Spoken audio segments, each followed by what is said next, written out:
Hello, and today we're going to be talking about Wechselpräpositionen, which are prepositions that deal with change or location.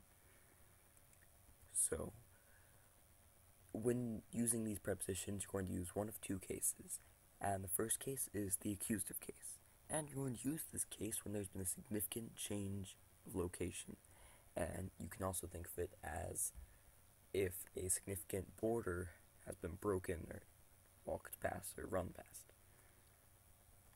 Alright, so my first example is Die Katzen läuft unter das Auto. And it'd be das Auto because in the accusative case, the neutral article remains das. Alright, my second example is Nikolai läuft auf den Berg, and it is den Berg because in the accusative case, the masculine article changes to den, making it den Berg. Alright, now try to apply this. Can you guess what the following picture tries to depict? And I'll give you a hint. It's the cat trying to jump over the water.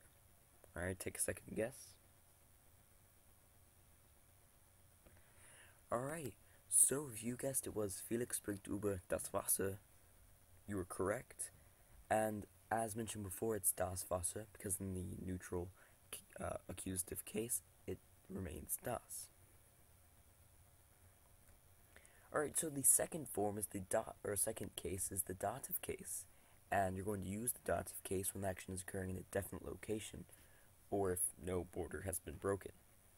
Alright, so my first example is Das Bild hängt über dem Schreibtisch, and it's dem Schreibtisch because in the masculine article changes to dem in the dative case, and it is in the dative case because the painting hasn't been moved or been changed.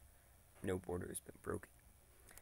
Alright, so my second example is Nikolai sitzt auf dem Sessel, and it is dem Sessel as before because the masculine case or masculine article changes to dem with the dative case. Alright, as before, I'm going to ask you to guess what the following example tries to depict. Sorry for my bad drawing, I did try my best. So pause the video if you need, take a second and try and guess. Alrighty, so if you guessed that it was Johnny liegt unter dem Fenster, you were correct. And it was dem Fenster because the neutral article changes to dem as well in the dative case. Alright.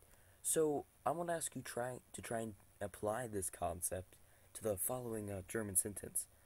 So, take a second and try and guess if this is in the dative or accusative case, and if it's actually in the correct format, whether I use the dative or accusative case correctly. So, take a second. Well, the correct answer was dative, and it was, in fact, in the correct form. So, the following are some citations where I found some of the pictures, and I would also like to make a special thank you to Screencast-O-Matic, which is the program I use to record this. That's all for today. Tschüss, bis bald.